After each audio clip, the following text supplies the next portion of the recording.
Hello everyone! Welcome back to my channel, Grow with Lean.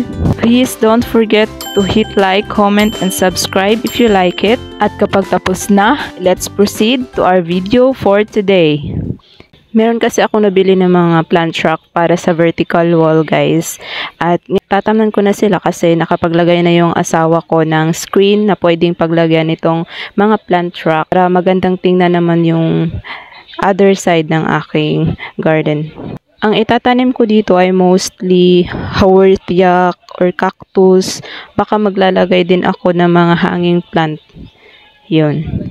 Iriripat ko na ulit yung mga haworthia ko kasi guys, wala silang tamang lugar na pinaglalagyan ko. Nasa lupa ko lang nilagay kasi nga nag-aayos pa rin naman. So ito yung nakita ko na magandang paglagyan sa kanila, itong area na to. At gusto ko kasi yung nakita kay sa Succulent Davao, yung mga plant truck niya na nasa vertical wall. Gusto ko yun, guys. At saka yung mga nilalagay niya doon, mga cacti, at saka meron ding haworthia. Yun. Ito mga haworthia ko, guys, yung masyadong napuruhan noong nag-aayos dito sa garden ko. Haworthia at saka yung mga maliliit ko na cactus. Kasi hindi ko na mabilang, guys, kung ilang beses itong tumaob sila. Ngayon, ihang ko na kasi nasa maliliit sila na pot at nahirapan akong maghanap kung ano yung paglalagyan sa kanila. Kasi wala akong yung tabla na plant truck. Halos yung mga plant truck ko dito, mga kawayan. Ang soil mix niya ay ganun pa rin. Overall soil mix ko na yung Rizal compost at saka garden soil.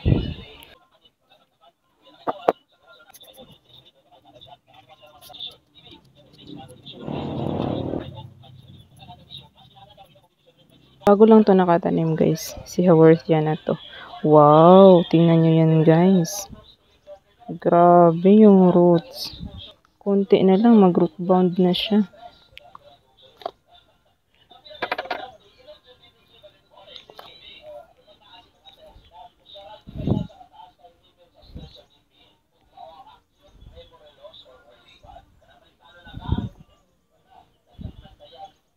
Mga 1 month pa ata itong nakatanim. Sunday pwede. Ito din, bago lang din ito nakatanim. Grabe dami niyang roots, guys. Yan, healthy. Ito.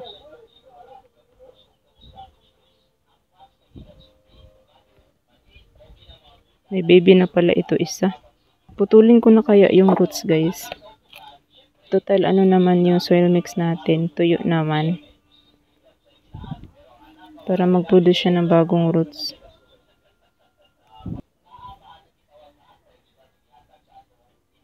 Ito. Sige, putulin na rin natin ang roots nito. Kasi masyadong mahaba na. Para mag-produce siya ng bagong roots. Hindi ko naman inalis yan. Yan, meron pa namang bagong roots siya. Alisin muna natin yung mga dry leaves.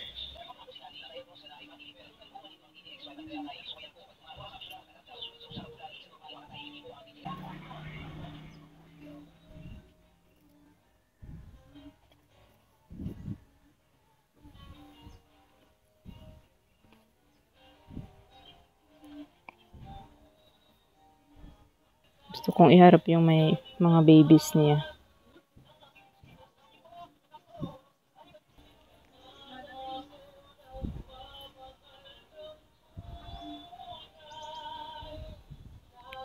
Ayan siya, guys. Meron pang mga extra spaces dyan, guys. Tataniman ko na lang kapag meron ako makitang pwede itanim dyan.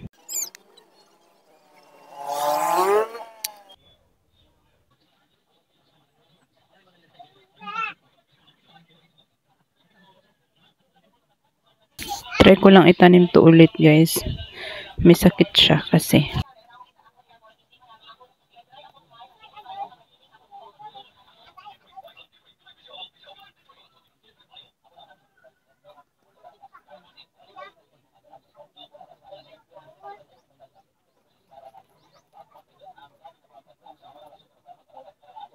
May baby na pala siya.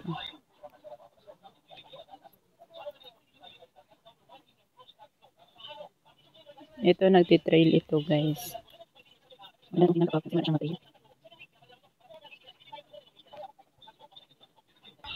Matagal na si Lace Aloe na to sa akin, guys. Sobrang kumapal na siya. Nag-overgrow na siya sa kanyang pot. At yung ano niya, yung ibang babies ay nabulok na siya, guys. May mga babies yan siya dyan sa gitna, tapos nasira sila. Kasi sa sobrang sikip siguro at saka dehydrated na sila masyado. Yung soil hindi na nakapag-hold ng moisture dahil puro roots na siguro sila, guys. Lipat ko na rin ito. Hindi pa naman pala root bound. Pero yung may itlog ng may itlog ng Liza, butike. Pinag-itlogan na ng butike.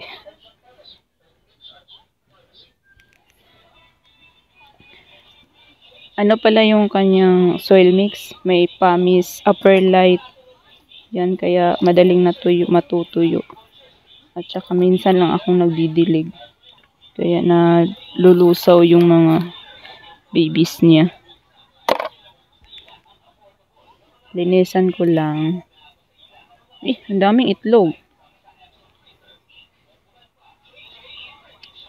Pagtabi ko lang ito. Baka mabasag.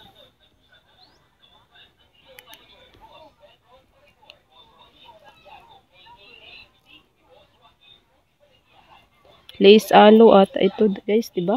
Nalilito na ako kung Haworthia ba siya or Lace Aloe. Feeling ko Lace Aloe siya. Punuin na lang natin. Ganyan. Yan, hiwalay din naman pala. Alisin ko lang yung mga roots na iba kasi mayroong mga bulok.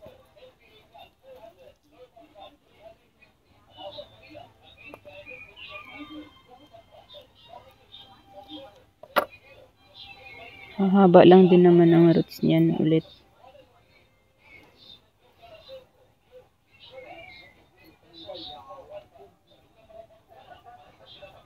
Punuin ko na lang ito ng ganito din. Kasi mayroon pa akong isa na ganito din. Asan na ba yun? Ito pala, guys. Yan, oh. Idagdag ko na rin ito siya. Para mag-clamp. May itlog pa na isa.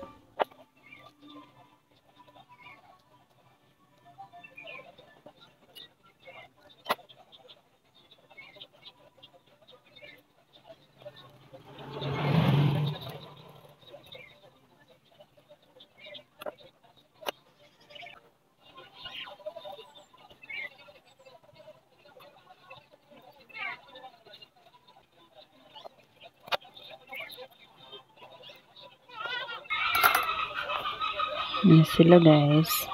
Mapupuno din nila to ng mabilis. Yung mga extra spaces na yan. Ang healthy ng roots niya, guys. Kaya lang, hindi siya masyadong nakakapit sa soil kasi tumaob to. Isa ito sa mga tumaob. Diyan ko lang.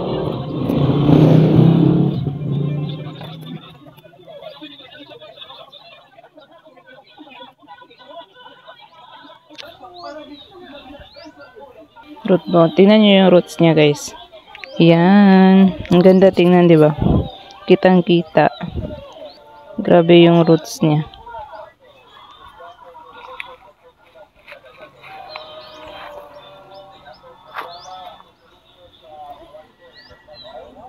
Healthy na healthy.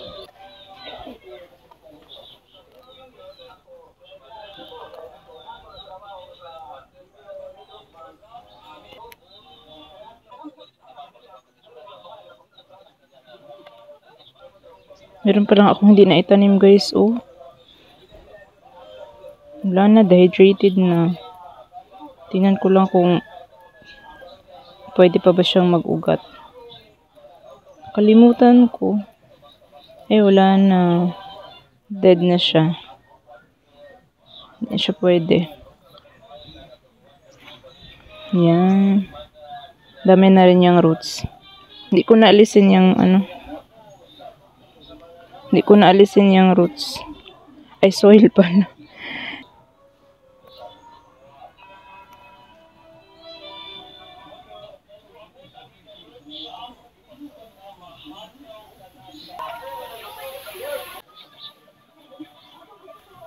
Matagal na rin itong hindi nakatanim, guys. Buti buhay pa siya. Kaya gusto ko silang ilagay talaga sa vertical wall para hindi na sila madidistorbo. Makagrow na sila nang hindi na gagalaw. Kasi pag laging nagagalaw, lagi ding nadidisturb yung kanilang growth. Dito na lang.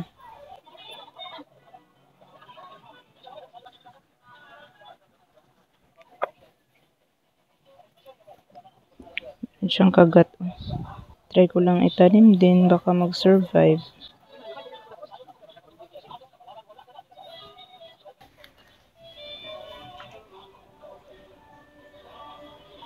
Lumaki lang ito ng konti, guys. Oh. Yan, haba ng roots niya. Hindi ko yan puputulin. Ito lang siya sa tabi kasi matagal naman itong siya lumaki.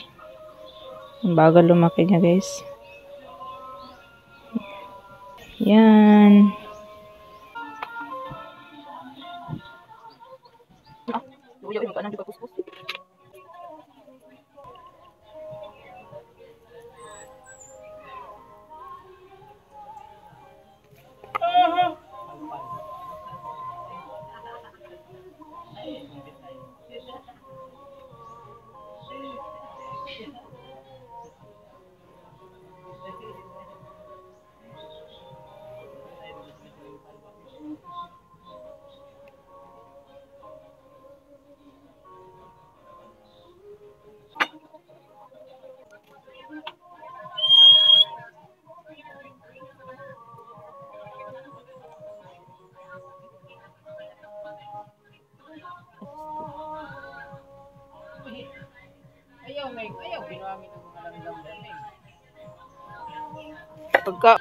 Mukhang last na itong gagawin natin.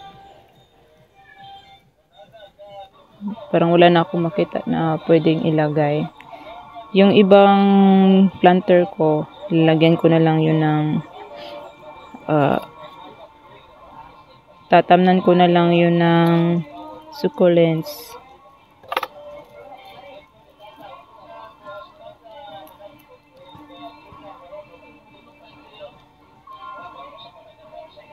Sparit ko na kaya to. Ayan.